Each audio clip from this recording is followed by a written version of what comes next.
Hi అండి, welcome to Saisri cookings. ఈరోజు మన కిచెన్లో ఆకాకరకాయతో ఈజీ ప్రాసెస్లో ఎలా కూర చేసుకోవచ్చు అనేది చూద్దామండి. ఈ ఆకాకరకాయలు టేస్ట్ చాలా బాగుంది. అయితే మామూలు కాకరకాయలతో పోలిస్తే ఈ కాకరకాయలు కొంచెం మార్కెట్లో రేట్ ఎక్కువగానే ఉంటాయండి. ఇవి తీసుకొచ్చిన తర్వాత శుభ్రం చేసే విధానం మాత్రం ముఖ్యమే.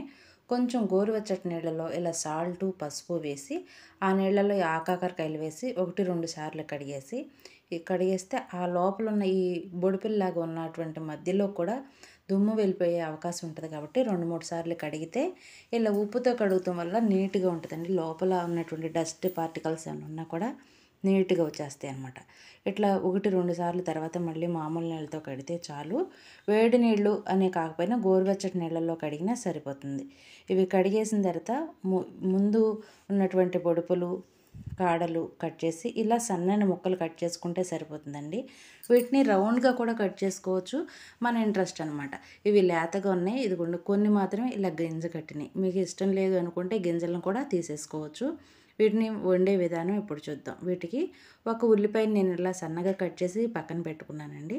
ఇక పాన్ పెట్టేసుకుని పాన్లో కొంచెం ఆయిల్ పోసి మనం డైరెక్ట్గా ఈ ముక్కలు ఆయిల్ కాగంగానే ఈ ముక్కలు వేసి వేయించేసుకోవటమే. కాకపోతే వీటికి కొంచెం ఆయిల్ ఎక్కువ పట్టుద్ది, అలాగే టైం కూడా ఎక్కువ పట్టుద్దండి.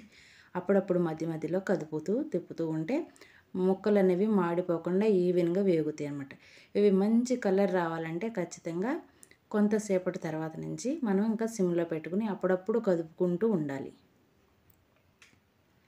ఆ కాకరకాయలు మంచి టేస్ట్గా ఉంటుందండి. మామూలు కాకరకాయతో పోలిస్తే ఈ కాకరకాయకి అసలు చేదే ఉండదు, చేదు చాలా తక్కువ ఉంటుంది.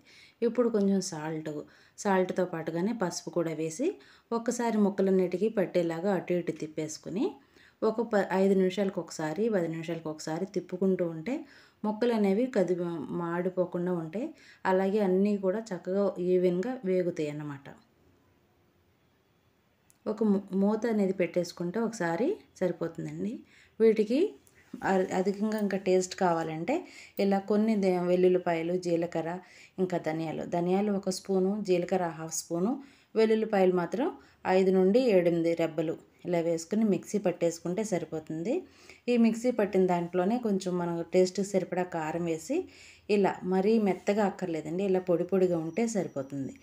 మనకి కాకరకాయ ముక్కలు వేగినాయా లేదా అనేది చూసుకుని ఇదిగోండి ఇంకొంచెం వేగాల్సింది కదా, ఈ ఈ టైంలో ఉల్లిపాయ వేసుకుంటే ఉల్లిపాయతో పాటుగా ఇవి ఆ కాకరకాయలతో పాటుగా ఉల్లిపాయలు కూడా చక్కగా మగ్గిపోతాయండి. ఇవి మాడనివ్వకుండా చూసుకోవాలన్నమాట.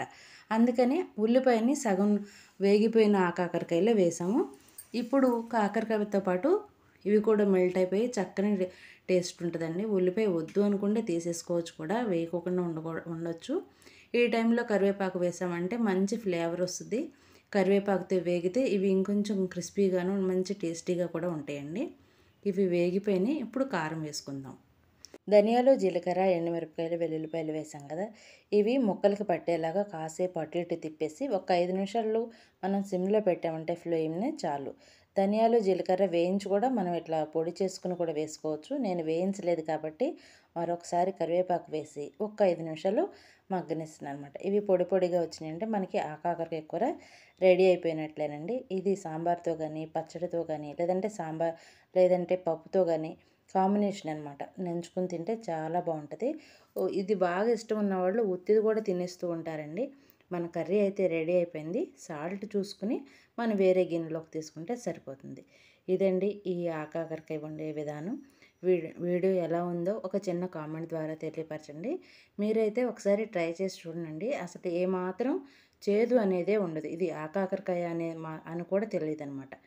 మీరు ఇష్టమైతే ఇలా వండుకోవచ్చు, లేదంటే రౌండ్ ముక్కలుగా కూడా కోసి ఇదే ప్రాసెస్లో ట్రై చేయండి.